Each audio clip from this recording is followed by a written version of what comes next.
3:17 in the morning, and my whole world was going up in flames. I'm standing on the shore of Clearwater Lake in nothing but my boxers and a ratty old t-shirt, watching 30 years of my life turn to ash. My fishing boat, the Mary Catherine, named after my ex-wife before she decided small-town life wasn't glamorous enough, was blazing like a Viking funeral right there at my dock. The orange flames danced against the black water, and in that hellish light, I could see them. Two blonde figures standing maybe 50 yards up the beach, holding hands like they were watching 4th of July fireworks instead of arson. Karen and Sharon Wilson, the twin terrors of our little lake community. You ever have that moment when your brain just stops? When something so outrageous happens that you can't even process it? That's where I was. The heat from the fire was warming my face, and all I could think was how I'd just filled her gas tank yesterday. "Enjoying the show, Frank?" Karen's voice cut through the crackling flames. She cupped her hands around her mouth like she was cheering at a football game. "Maybe next time you'll think twice about ignoring Lake Association rules." Behind them, 3 guys in leather jackets stood with their arms crossed. Bikers. Real tough-looking types with chains hanging from their belts and attitudes that screamed trouble. What the hell were bikers doing with the Wilson sisters at 3 in the morning? I grabbed my phone from the porch table where I had left it, fingers shaking. From cold or rage, I couldn't tell which. By the time the fire department arrived 20 minutes later, there wasn't much left to save. Just a smoking hole and the smell of burnt fiberglass that would stick in my nose for weeks. Captain Randy Morrison climbed out of the first truck, all 250 pounds of him, moving with the urgency of a man heading to Sunday brunch. We'd gone to high school together, back when he had hair and I had hope. "Frank?" he nodded, not quite meeting my eyes. "Hell of a thing?" "Hell of a thing." I stepped closer, still in my underwear, but past caring. "Randy, my boat didn't just catch fire. Look around. You see any electrical problems here? Any gas spills?" He was already shaking his head before I finished talking. "Now, Frank, you know how these old boats get.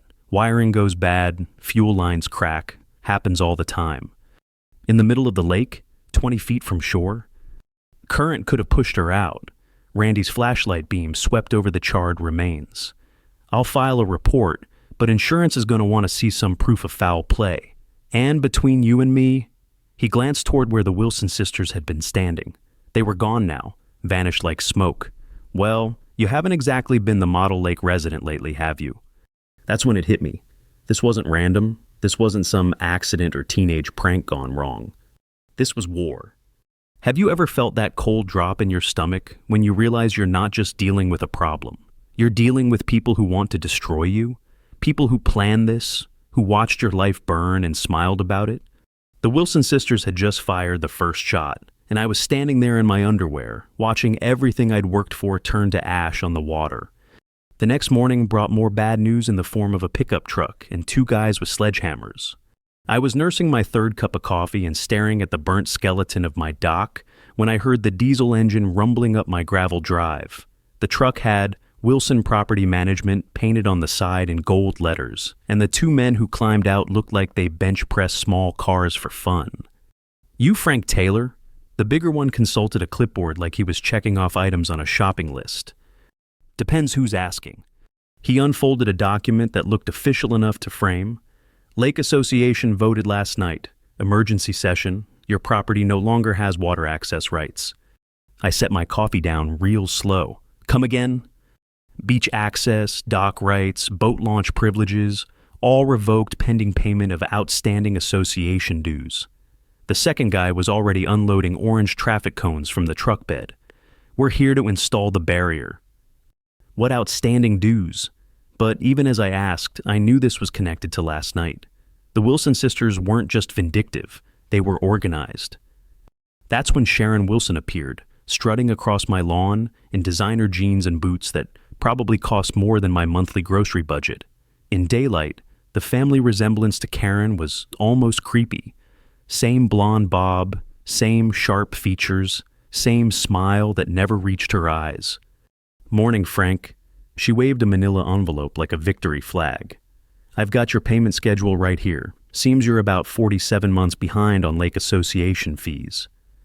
47 months? Sharon, I've lived here for 15 years and never heard of any mandatory fees. Oh, but you have. She pulled out a stack of papers thick as a phone book. We've been sending notices to your old address. You know, the one from when you were married? Funny how divorce paperwork gets so messy. The sledgehammer guys were already setting up, marking spots along my property line with spray paint. Right where my private beach met the water, they were installing posts for what looked like a chain-link fence topped with barbed wire. You can't block off the lake, I said, but Sharon was already shaking her head. We're not blocking the lake, Frank. We're protecting association property. This whole shoreline, she gestured with a sweep of her manicured hand, belongs to the Lake Association. Your house sits on a landlocked parcel now. I felt something cold settle in my chest. These women hadn't just burned my boat.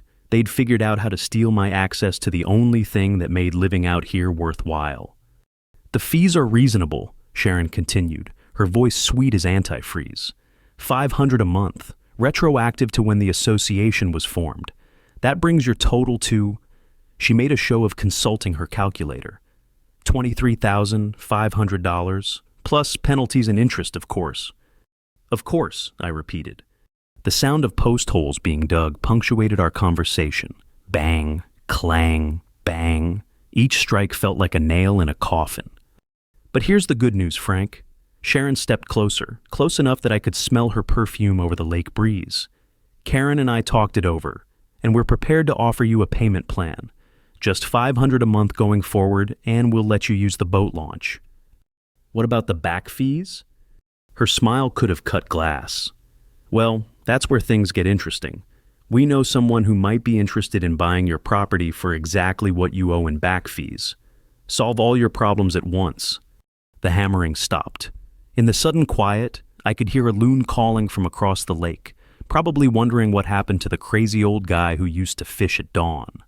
That's when I understood. This wasn't about fees or regulations or lake management. This was about real estate. They wanted my property, and they were willing to burn, steal, and lie to get it. The question was, what was I willing to do to stop them? The fence went up fast, too fast for something that was supposed to be legal. By noon, I was staring at 8 feet of chain link topped with razor wire, cutting me off from water I'd been swimming in since I was 12 years old. The Wilson sisters had vanished, but their work crew was still there, adding finishing touches like they were decorating for a prison. I walked the fence line, looking for gaps, weak spots, anything. That's when I noticed something odd. The posts weren't set in concrete. They were just driven into sand and held with temporary braces. Like they'd thrown this up in a hurry and didn't expect it to last long. My phone buzzed. Text from an unknown number. Emergency Lake Association meeting tonight, 7 p.m., fire station. Your attendance is mandatory. Mandatory, like I was some kind of employee. I spent the afternoon making calls, first to my insurance company, where a board claims adjuster informed me that my boat policy didn't cover suspicious fires on uninsured property. Then to the county assessor, who confirmed that yes, my deed showed water access rights going back 40 years. But deeds can be complicated, the assessor said, and something in his voice made me think the Wilson sisters had been busy making phone calls too. The fire station meeting room was packed when I arrived. Looked like half the lake community had shown up, filling folding chairs and lining the walls. I recognized most faces, people I'd waved to for years, shared fishing tips with, helped jumpstart cars in winter. Now they wouldn't meet my eyes. Karen Wilson stood at the front of the room, behind a card table stacked with official-looking binders. She'd traded her casual clothes for a navy blazer that screamed authority. Sharon sat beside her, taking notes like a court stenographer. "Thank you all for coming on such short notice," Karen began, her voice carrying that practiced tone of someone used to running meetings. "As you know, we're dealing with a property owner who's been flagrantly violating Lake Association rules for years." A murmur ran through the crowd. I felt every pair of eyes in the room find me, then look away. Frank Taylor has refused to pay his fair share of maintenance fees while continuing to use association facilities. Karen lifted a photograph, an aerial shot of my property with my dock clearly visible. This morning, we were forced to restrict his access to protect the rights of paying members. Mrs. Parker, who'd lived 3 houses down from me for 20 years, raised her hand. "Karen, I don't remember voting on any fees when the association started. The fees were clearly outlined in the formation documents, Sharon piped up, waving another folder. All members received copies. I never got any documents, said Jim Foster, a retired teacher who kept his sailboat 2 docks over from where mine used to be. Karen's smile never wavered. Jim, we sent everything to your registered address. If you didn't receive it, that's a postal service issue, not an association problem. His eyes stood up. The room went dead quiet. Karen, you want to explain how my boat caught fire the same night you decided to revoke my water rights? The temperature in the room seemed to drop 10 degrees. Karen's composure cracked just enough to show something sharp underneath. Frank, I'm sorry about your boat, but accidents happen when people don't maintain their equipment properly. She turned back to the crowd. Which brings us to tonight's vote. We need to formalize the fee structure and address ongoing violations. What violations? I pressed. Sharon stood up, consulting her clipboard like she was reading charges at a trial. Unauthorized dock modifications, unapproved boat storage, failure to maintain shoreline aesthetics, and as of last night, creation of a fire hazard that endangered the entire community. The room erupted, voices overlapped, neighbors arguing with neighbors, some defending me, others nodding along with the Wilson sisters. In the chaos, I caught sight of 3 men standing by the back exit, the same leather-jacketed bikers from last night, now cleaned up in button-down shirts but still looking like trouble. What were muscle-for-hire bikers doing at a lake association meeting? Captain Randy banged a gavel on the card table. Order! Let's keep this civil. But I was done being civil. These women had burned my boat, stolen my lake access, and now they were putting on a show trial in front of my neighbors. The vote was 37-12. The Wilson sisters got their fee structure, their enforcement powers, and their mandate to protect association property from unauthorized use. As people filed out, avoiding eye contact like I had something contagious, I heard Karen's voice behind me. Frank, we'll need that first payment by Friday. Cash only. I turned around. The bikers had moved closer, flanking the sisters like bodyguards. And if I don't pay? Karen's smile was all teeth. Well, insurance claims can be so complicated, especially when there's a pattern of accidents. Walking to my truck, I realized I'd been thinking about this all wrong. This wasn't about lake association fees or property rights. This was about fear, and the Wilson sisters had just made a fatal mistake. They'd shown me exactly how scared they were of what I might do next. The anchor bar sits about 10 miles from the lake, in what used to be downtown before the highway bypass killed most of the businesses. It's the kind of place where the beer's cold, the lights are dim, and nobody asks too many questions. That's where I found Jake Morris nursing a whiskey at 2 p.m, looking like a man with nowhere else to be. Jake used to be county sheriff before a corruption scandal forced him into early retirement. Now, he ran a one-man private investigation business out of his kitchen table, taking divorce cases and insurance fraud for anyone willing to pay cash. Frank Taylor, he said without looking up from his drink, heard you had some excitement last night. The news travels fast. In a county this small, everything travels fast. He gestured to the bartender. Get my friend here a beer. He's had a rough couple of days. I slid onto the adjacent stool, grateful for the bar's perpetual twilight. Jake, you know anything about the Wilson sisters operation? You mean besides the fact that they're trying to turn your lake into their personal country club? He finally looked at me, and I could see why he'd been a good cop once. Those pale blue eyes missed nothing. Funny thing about Karen and Sharon, they moved to here from Phoenix about 2 years ago, bought the old Henderson place with cash. No mortgage, no financing, just a suitcase full of money. That's not illegal? No, but it's interesting, especially when you consider they immediately started filing papers to create a lake association that never existed before. Jake took another sip. You know what's really interesting? Those biker boys they've got working for them. My beer arrived, cold enough to hurt my teeth. Yeah, I noticed them. What's their story? That's where it gets fun. Jake pulled out his phone, scrolled to a photo. 3 men in motorcycle leathers, but cleaner than they'd looked at my place. Meet your enforcement team. That's Tommy Becker, Rick Santos, and Scott Harris. Except, here's the thing, they're not real bikers. I studied the photo. Something about their posture was off, like they were playing dress-up. Tommy's an out-of-work actor from Tucson. Rick used to sell insurance until his license got pulled for fraud. And Scott... Jake's smile was all sharp edges. Scott Harris is very interesting indeed. He's got federal warrants out for embezzlement and racketeering. Been hiding out in small towns for the past 18 months, taking whatever work he can get. The Wilson sisters are paying federal fugitives? $200 a day plus expenses. Not bad money for standing around looking intimidating. Jake finished his whiskey. But here's what they don't know. Scott's getting desperate. Word is the feds are closing in, and he's looking for one big score before he disappears for good. The pieces started clicking together. The sisters hired actors to play bikers, but one of them is actually dangerous. Dangerous and stupid. You know what Scott did yesterday? He used his real name to rent a storage unit across town. Paid 3 months in advance, cash. Jake stood up, tossing a 20 on the bar. Unit 47 at Sunset Storage. Might be interesting to know what he's keeping there.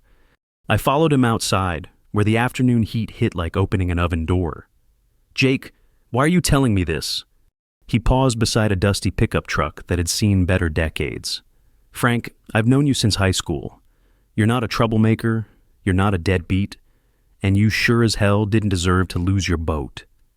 He climbed into the truck, started the engine. Sometimes the system works, and sometimes it needs a little help.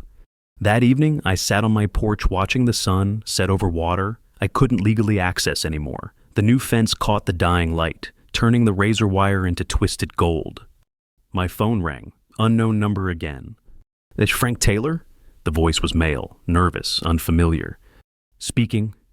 This is Tommy Becker. We met last night at the incident. One of the fake bikers. I leaned forward in my chair. What can I do for you, Tommy? Look, this isn't what I signed up for, okay? Karen Wilson told me this was just about intimidation, standing around looking tough, maybe helping with some paperwork disputes. But it's not. No, man, it's not. His voice dropped to a whisper. Scott's talking about more than just property fees. He wants to torch your house, make it look like an electrical fire, says the insurance money will be enough for all of us to disappear. My blood went cold. When? I don't know. Soon. Karen's getting impatient, and Scott's getting desperate. The feds are asking questions around town. The line went dead. I sat there as full darkness settled over the lake, thinking about fake bikers and real criminals, about women who smiled while they threatened you, and about storage units filled with God knows what. You ever reach that point where you realize playing by the rules isn't going to save you? Where being the good guy just makes you an easier target? I was about to find out what Scott Harris was hiding in Unit 47. And then I was going to return the favor. Sunset Storage looked like every other self-storage facility in America. Rows of orange metal doors under harsh fluorescent lights, surrounded by chain link and good intentions. I parked across the street at 11:30 that night, waiting in the shadows like some kind of discount private eye.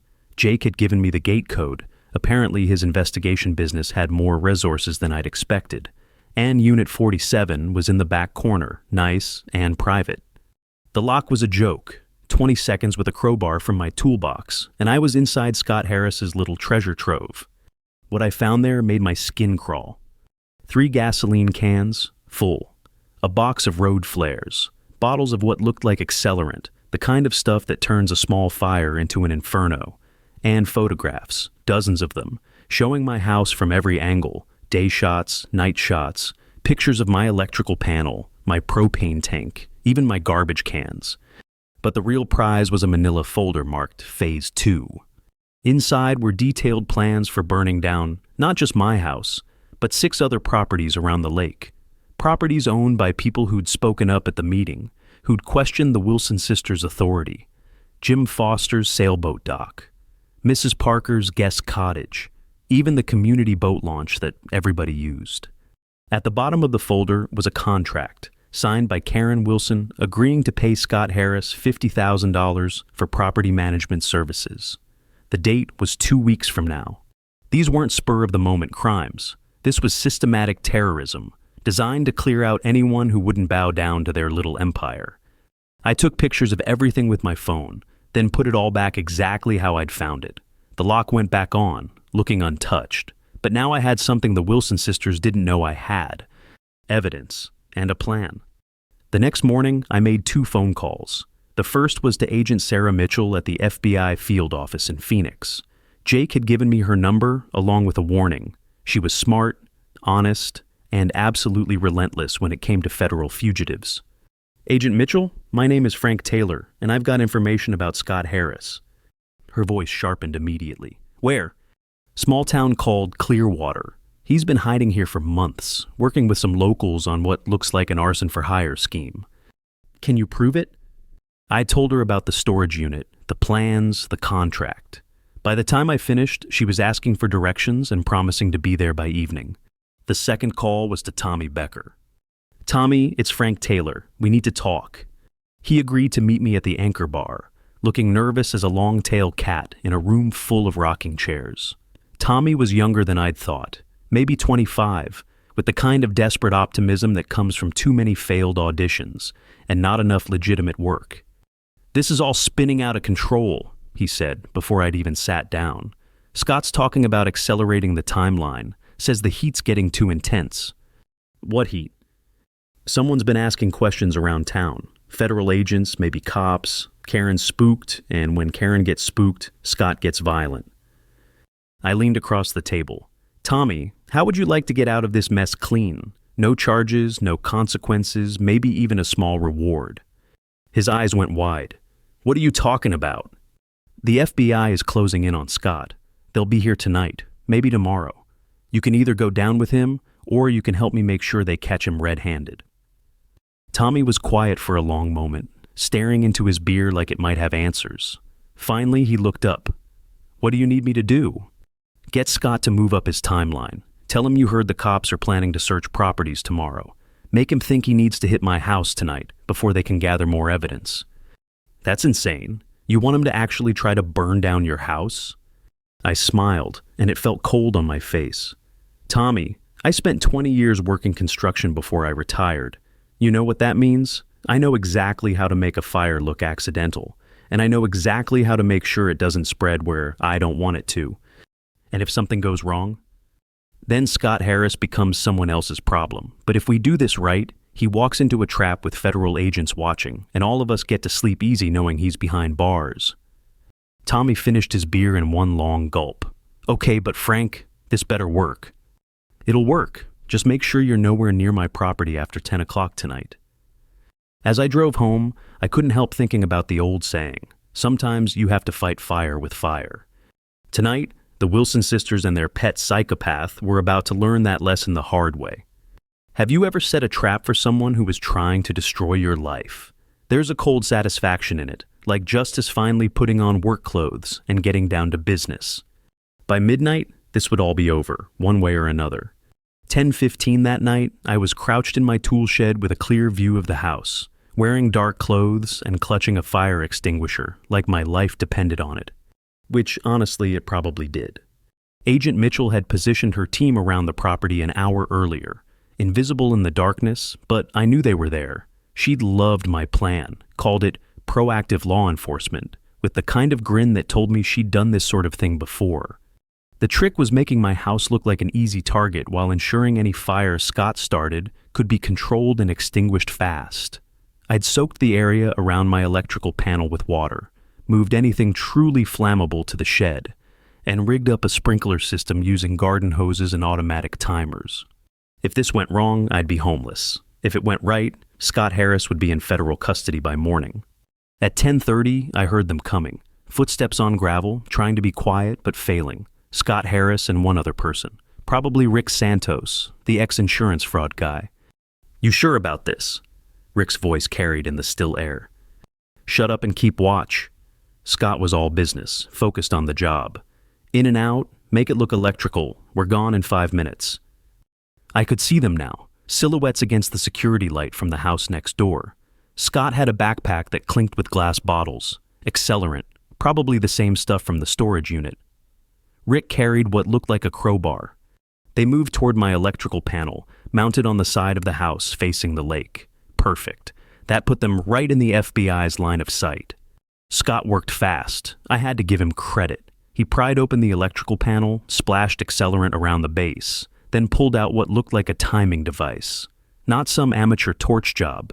This was professional arson, designed to look like an electrical fire that would take my whole house. "Timer's set for 3 minutes," Scott whispered. "That gives us time to get clear before it blows." But as he reached for the ignition switch, my carefully rigged sprinklers kicked on. Water cascaded down from the roof, soaking both men and washing away most of the accelerant before Scott could light it. He cursed, tried to shield his equipment, but the timing device sparked and died in his hands. "What the hell?" Rick spun around looking for the source of the water. That's when Agent Mitchell's voice cut through the darkness, amplified by a bullhorn. "Federal agents, drop your weapons and get on the ground." Spotlights blazed from 3 directions, turning night into day. Scott and Rick froze like deer in headlights. Then Rick dropped his crowbar and raised his hands. But Scott wasn't giving up that easy. He pulled a gun from his jacket. Where the hell had he been hiding that? And started running toward the lake, probably hoping to disappear into the woods on the far shore. He made it maybe 50 yards before he hit the Wilson sisters' brand new fence. You remember that razor wire I mentioned? Turns out it works both ways. Scott slammed into the chain link at full speed, got tangled in the barbed wire at the top, and went down screaming like his pants were on fire. Which, given the amount of accelerant he'd spilled on himself, wasn't entirely metaphorical. Agent Mitchell and her team had him in custody within minutes, bleeding from multiple lacerations and babbling about federal immunity deals. Rick Santos surrendered without another word, probably calculating his chances of a plea bargain versus conspiracy charges. As the FBI led them away, I noticed 2 more figures in the spotlights, Karen and Sharon Wilson, standing by a black SUV at the end of my driveway, watching their carefully laid plans go up in smoke. Agent Mitchell walked over to me, pulling off tactical gloves. "Nice work, Mr. Taylor. That sprinkler system was inspired. Think it'll stick? The charges?" "Oh, it'll stick. We found enough evidence in Harris's storage unit to put him away for 20 years. Plus, we've got him on attempted arson, conspiracy, and violation of federal parole." She glanced toward the Wilson sisters. "The question is, what do you want to do about them?" I looked at Karen and Sharon, still standing by their SUV like they were waiting for someone to explain how their perfect scheme had fallen apart.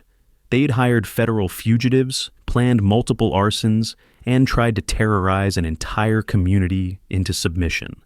But they'd also just watched their muscle get arrested, their enforcer exposed as a wanted criminal, and their whole operation collapse in spectacular fashion. "You know what, Agent Mitchell? I think I'll handle the Wilson sisters myself." She raised an eyebrow. "Nothing illegal, I hope." "Nothing illegal," I promised. "But they started this war, and I intend to finish it." As the FBI cars pulled away with Scott Harris and Rick Santos in the back seats, I walked toward the 2 women who'd tried to destroy my life. Time for the final lesson in what happens when you mess with the wrong old fisherman. The Emergency Lake Association meeting was my idea this time. 3 days after Scott Harris's arrest made the front page of the county paper, I sent out notices to every property owner around Clearwater Lake, not just association members, everybody. The notice was simple: emergency meeting to discuss criminal activity and fraudulent fees, all welcome. I held it at the community center instead of the fire station, where Captain Randy couldn't play referee for the Wilson sisters. By 7 o'clock, the place was packed. Standing room only, with people I hadn't seen in years, showing up to hear what had really been going on. Karen and Sharon Wilson sat in the front row, looking like they could rather be anywhere else on Earth. Without their hired muscle, they seemed smaller somehow, less threatening. Just 2 middle-aged women in expensive clothes, trying to hold on to a scam that was falling apart in real time. I stood at the front of the room with a manila folder full of evidence and a laptop connected to a projector. Time to let the community see what they'd been dealing with. Folks, I want to thank you all for coming tonight. I know there's been a lot of confusion about lake association fees, property rights, and recent incidents. I clicked to the first slide, a photo of the contract I'd found in Scott Harris's storage unit. Let me clear some things up. The room went dead quiet as people read the document. $50,000 for property management services. Karen Wilson's signature at the bottom, clear as day. "This is a contract to burn down 6 properties around our lake," I continued. Properties owned by people who question the association's authority. Jim Foster, Mrs. Parker, the Hendersons, the community boat launch, and of course, my place. Angry voices erupted across the room. Jim Foster stood up, his face red with fury. They were going to burn down my dock? According to the FBI evidence, yes, along with detailed surveillance photos of your property and a timeline for the attacks. I clicked to the next slide, photos from the storage unit showing gasoline cans, accelerants, and surveillance pictures. The crowd's anger turned to something colder, more dangerous. These weren't just property disputes anymore. This was attempted terrorism. Now Karen and Sharon Wilson are going to tell us this was all Scott Harris's idea, that they had no knowledge of his criminal activities. I turned to face the sisters directly. Would you like to explain that contract to your neighbors, Karen? Karen stood up slowly, her composure finally cracking. That document is taken out of context. We hired Mr. Harris for legitimate security services. Security services? Mrs. Parker's voice cut through Karen's explanation like a knife. You hired a federal fugitive to burn down my guest cottage? We didn't know he was a fugitive. But you did know he was planning arsons. I clicked to another slide. Bank records Jake Morris had somehow obtained, showing regular payments from Wilson Property Management to Scott Harris, Rick Santos, and Tommy Becker. These payments go back 4 months, the same 4 months you've been threatening property owners and manufacturing fake fees. Sharon finally spoke up, her voice shaky.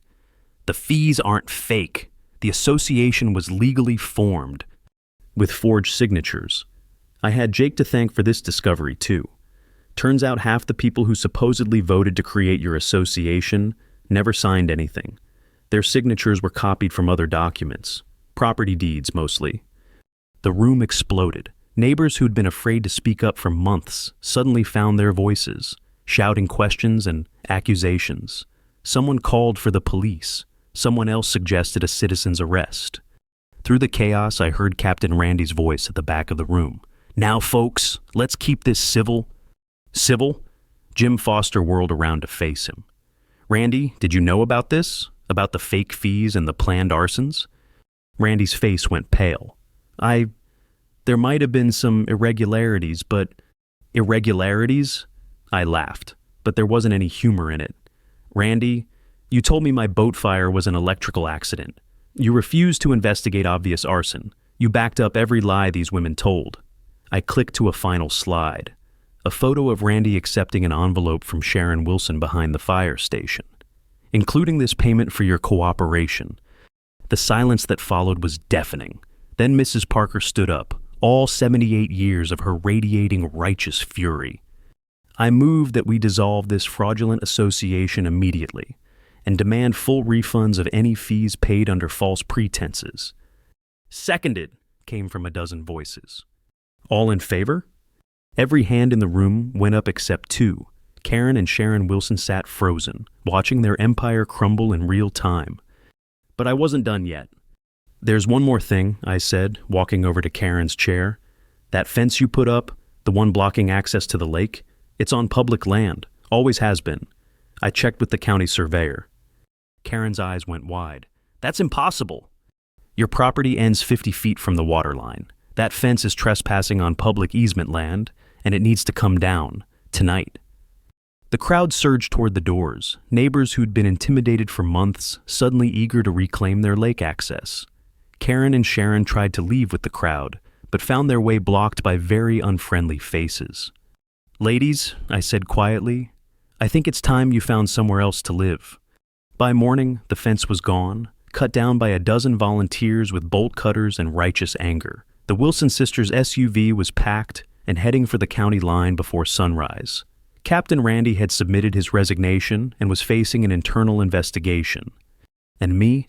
I was sitting on my dock, the new one I'd built with help from Jim Foster and half the neighborhood, watching the sun come up over water that belonged to everyone again.